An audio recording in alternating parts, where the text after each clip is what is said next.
In 1985, Hasbro asked a simple question. What's better than a robot that transforms into one vehicle? The answer? A robot that transforms into two. Enter the Triple Changers, Astrotrain, and Blitzwing, leading the charge for the Decepticons. And the concept was a hit. So naturally, Hasbro figured that the Autobots needed their own triple threat crew too. So the next year they rolled out Sandstorm and Broadside, who were pretty much dead on arrival with the fans.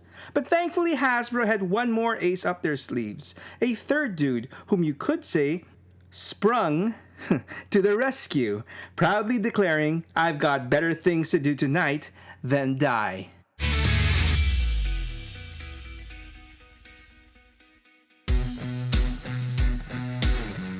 After a very strong debut in 1984, Hasbro entered the next year of Transformer toys with even bigger plans, adding new twists to the classic robot to alt mode formula. We got pull-back self-converting Transformers, a construction team that could literally be built into a bigger robot, and of course, a robot that could transform into a tank and a jet. On paper, the idea was gold, although to be honest, given the limited technology and creativity back then, it was closer to us getting another brick that transformed into two different looking bricks. That being said, the Triple Changers were pretty much a success from the start, with the first year giving us two Decepticons, Blitzwing, the aforementioned tank jet combo bot, and his buddy, Astrotrain, who, as his name suggested, transformed into a space shuttle and a train. Since their introduction, B-Wing and A-Train have gone on to be two of the most popular Decepticon characters in the franchise. And so a year later, the Autobots would follow suit with three of their own Triple Changers. Sandstorm, a wily combination of a dune buggy and transport helicopter. Broadside, who could sail the seas as an aircraft carrier or soar through the skies as a box with wings and a nose cone. And last but definitely not least, Springer, who also transformed into a helicopter, albeit a much cooler battle-ready one, and some sort of futuristic car. Now, for some reason, Sandstorm and Broadside pretty much fizzled out of the gate with the fans. But Springer, well, he was a star that was made to shine up on the silver screen. So in 1986, Hasbro launched the Transformers into theaters. Bigger, louder, and more dramatic than ever. They gave us new worlds, new heroes and villains, and of course a rocking soundtrack chock full of 80s melodic metal goodness. Is that even such a thing? And with our collective excitement and overload, they thought we'd be distracted enough to not notice them brutally taking out our favorite OG dudes, blowing them up with blaster fire, burning them up from the inside, and dumping them into space like yesterday's trash. It was pretty much a loss from the start for the new guys, having some serious shoes to fill. But credit where it's due, I think that Hasbro actually gave us a solid lineup of fresh faces, a pretty diverse and, dare I say, cool batch of bots. We got a no-nonsense loyal soldier, a cocky but promising upstart, a crusty old coot with stories for days, a female robot, and whatever this was. And of course, there was a fierce and fearless warrior who was always ready to spring into battle. Springer was introduced as part of the new main cast of Autobot heroes, filling in the role of the badass sword-wielding warrior. Early drafts of the movie actually had him as a muscular martial artist non-triple changing bot based on Arnold Schwarzenegger that transformed into a jet-powered steamroller or a mobile missile launcher that could jump. A special ability that was described in his original toy's tech spec, possesses incredible springing power in his legs, and travels long distances with pogo-like motion, which curiously was never really shown, to my recollection, in any media, as I mean, if you can transform into a helicopter, why jump? But anyway, yeah, true to his name from the start, Springer had special jumping abilities, like with an accompanying spoon sound, which thankfully didn't lead to him being called Spoonger. Anyway, as development moved forward, this leaping Arnold concept was ultimately smooshed in with the personality of an early human character, a witty, quick-thinking Indiana Jones type of soldier named Rusty Steele, who was eventually written out of the story, giving us the Springer that we all know today. Although, if you ask me, Springer wasn't much of an Indiana Jones type of character, but more of the Han Solo to Hot Rod's Luke Skywalker and Arcee's Princess Leia, together forming the three corners of a robot love triangle, if you will. Oh well, same actor, so I guess you could just call him the Transformers version of Harrison Ford. And, for the record, ultimately it really wasn't any contest. Arcee was totally into Springer. And apparently, I believe, so were a lot of us fans, as Springer managed to make a lasting positive impression on the kiddies, including myself. And this popularity would continue well past the movie and into the third season of the Transformers cartoon, where we saw Springer take part in a whole number of crazy adventures, like getting trapped in space goop and sucked up into a trash machine and being broken up into pieces. Gross. Slaying a nightmare-induced dragon with the Predacon Razorclaw as his trusty steed, turned into an energy vampire in the depths of Cybertron, and a human by a familiar old snake. And he even came this close to inheriting the matrix of leadership when the overly dramatic Rodimus Prime thought he was dying. So yeah, Springer definitely went through a lot post-movie.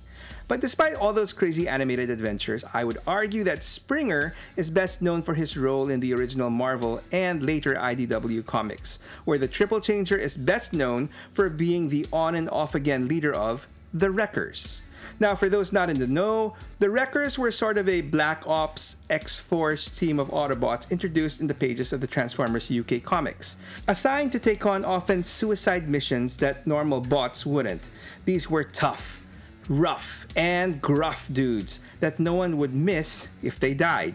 And oh boy, did a lot of them kick the bucket, i.e., they were just basically obscure and oftentimes made-up Autobot characters who weren't being used in the main US title.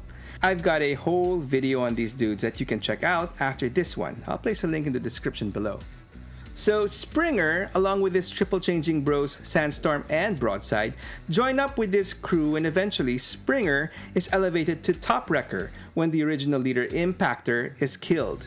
And the Wreckers' adventures ultimately lead them to teaming up with their Decepticon counterparts, the Mayhem Attack Squad, to take down the ultra-powerful time-traveling menace Galvatron, which doesn't end well for most members of both teams.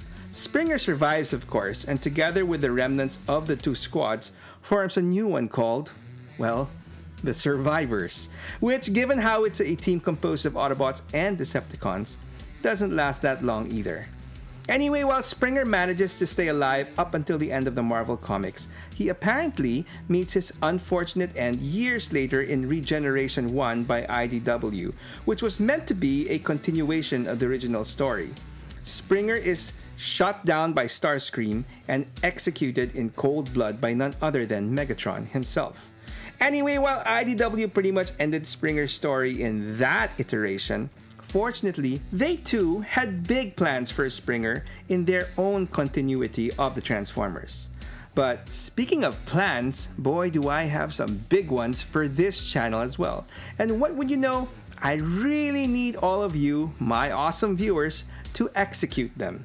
All it will take from you is a simple click. Sorry, wrong movie. There you go. So a simple click to like, comment, and share this video with others. And if you would like to do more, a sub or joining my channel for extra perks would mean a whole lot and go a long, long way into helping my channel grow. But as always, whichever way you decide to go, any help from all of you would be greatly appreciated. So, thank you. So, the main IDW universe Springer isn't that much different from the Marvel one in that he is also a leader of the Wreckers in this iteration. Although, how he took over the team from Impactor differs significantly. So as the story goes, after defeating and capturing the Mayhem Attack Squad's IDW equivalent called Squadron X, a frustrated Impactor goes against orders and basic POW protocol and goes fully mental, basically murdering the entire Decepticon squad in cold blood. I mean, the Wreckers were meant to be really bad dudes, but at the end of the day, they were Autobots, the good guys. And so this was definitely crossing a line. And so the more level-headed Springer had no choice but to report his leader's vile actions, resulting in Impactor getting kicked out of the Wreckers and sent off to an Autobot prison for his war crimes. And that's how this Springer took charge of the Wreckers, who by this time had grown from an obscure band of Autobot rejects into a somewhat low-key cult favorite group with the fandom. And the story of the Wreckers, which in a way is pretty much the story of Springer himself, is told in a trio of adventures written and drawn by the rather talented artist, in my opinion, Nick Roche. In the first story, titled The Last Stand of the Wreckers, Springer assembles a new team of Wreckers in order to retrieve or destroy a powerful and highly classified Autobot supercomputer called the Aquitas, hidden deep within the Autobot prison of Garrus 9, which just so happens to be overrun by a horde of bad guys led by the fearsome rogue Decepticon, Overlord. So yeah, the mission goes as expected. Wreckers are tortured, Wreckers are killed, and Springer gets his face torn off. But he survives, barely, like in a coma. And they do manage to recover the Aquitas and defeat Overlord, for the time being, thanks to the surprising help of a returned and repentant Impactor. Fortunately, Springer comes out of his coma just in time to lead the remnants of the Wreckers onto their next mission, as told in the story, Sins of the Wreckers, to rescue the Autobot Prowl, who has apparently been kidnapped by this really creepy dude called Tarantulus, who we later find out is Springer's father. See, a long time ago in a galaxy far, far away, well, you get the point. Before he was a gross spider-robot hybrid, Tarantulus was your typical Cybertronian mad scientist named Mesuthelus, which may sound like a rather odd name, but is actually derived from the word Mesuthulae, which in science is a suborder of spiders.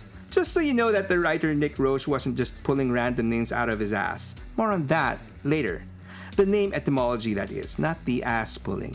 Anyway, so Mesuthulus, scientist, and Shockwave fanboy, made quite a name for himself by creating such wonderful inventions and technologies such as stasis bullets, spark extraction, Decepti-bombs, and the aforementioned Aquitas supercomputer.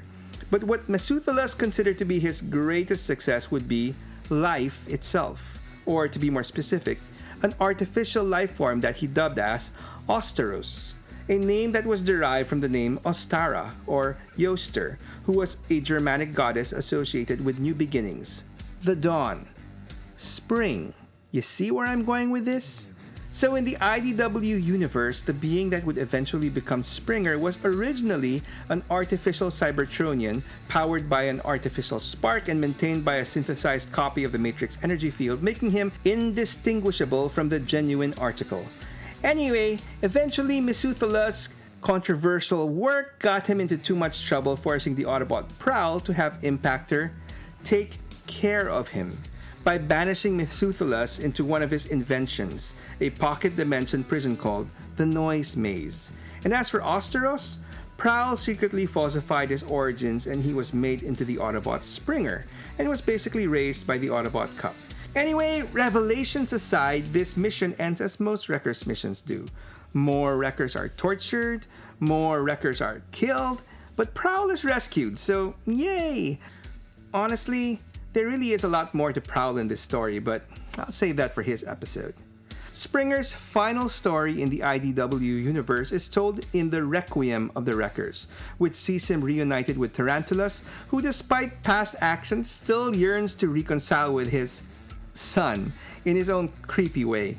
Throw in the return of Springer's greatest enemy, Overlord, who has spent this time posing as a human politician. And well, by this point there aren't that many Wreckers to kill off, so Tarantulus dies, in a sort of noble way, trying to protect Springer's human ally Verity Carlos from Overlord, whom Springer finally and ultimately defeats by using Tarantulas' latest invention, the Time Maze. Man, this dude really loves his mazes. To send Overlord's split alt mode components into opposite ends of time. So, good job, Springer. In the end, Springer reconciles with a dying Tarantulus, addressing him one more time as Mesuthulus, a small gesture of closure for a creator he could never fully accept. And faced with a second chance, Springer decides to use the time maze to go back in time to try and prevent the Great War entirely, in the hopes that the present day will be changed into a world where wreckers will not be needed. Before disappearing into history, Springer leaves behind a final broadcast. Not a call to arms, but a plea to let go of the wreckers' blood-stained legacy. He asked old comrades like Prowl to honor what they were by building something better, urging them to forget the wreckers and look forward to a brighter future. So, true to his name, the bot formerly known as Osteros ends his story as a hopeful catalyst for change. Spring, a new dawn for all.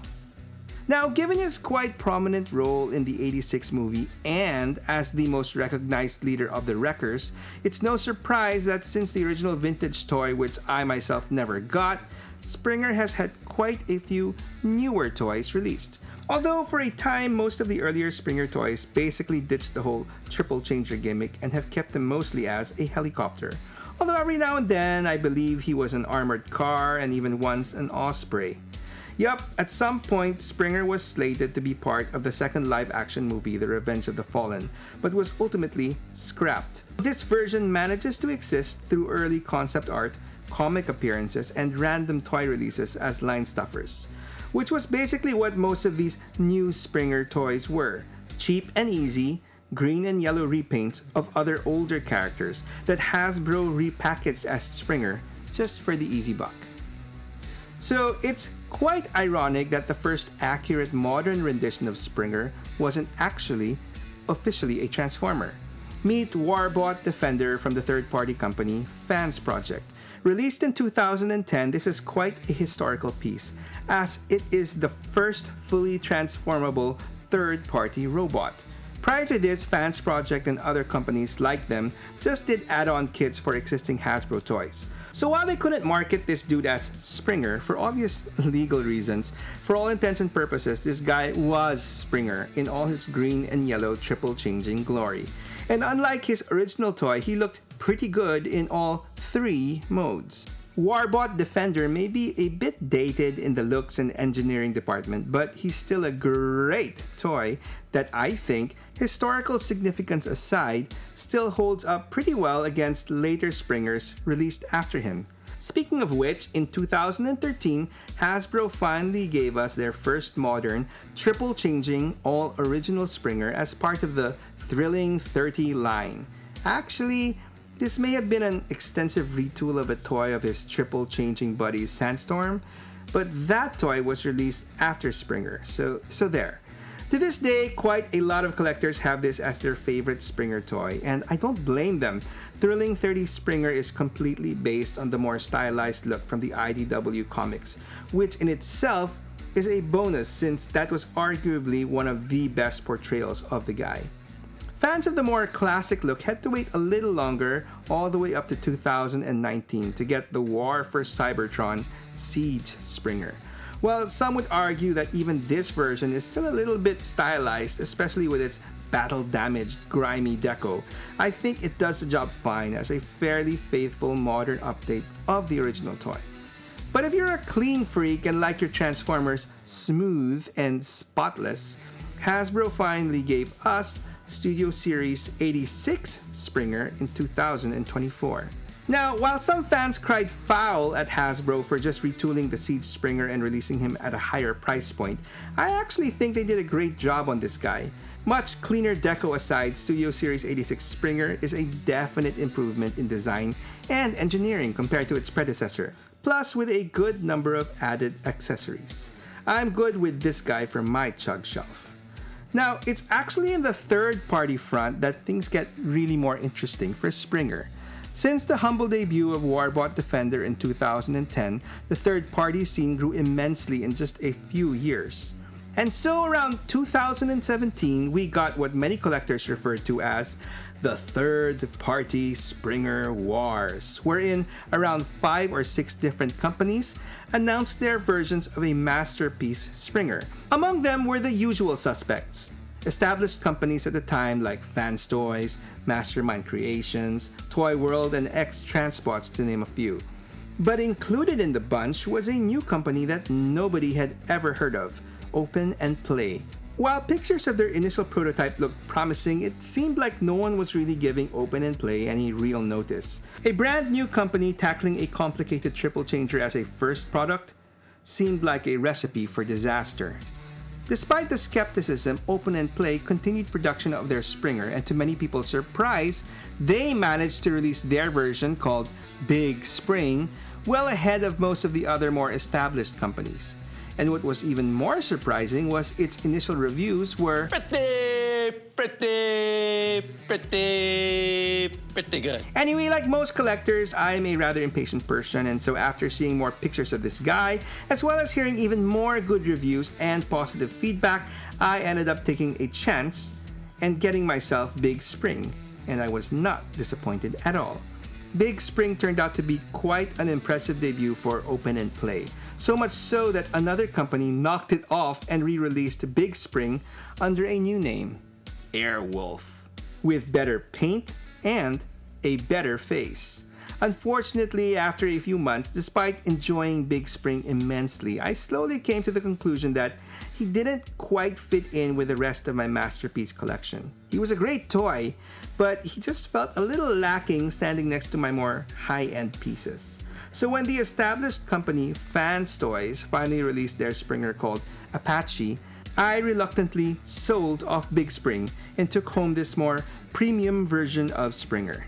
And speaking of sold, while I was fortunate enough to find a buyer for my Big Spring, I am still waiting to find someone that I can unload this guy to. I mean, seriously, I've had this guy for sale for months and no bites.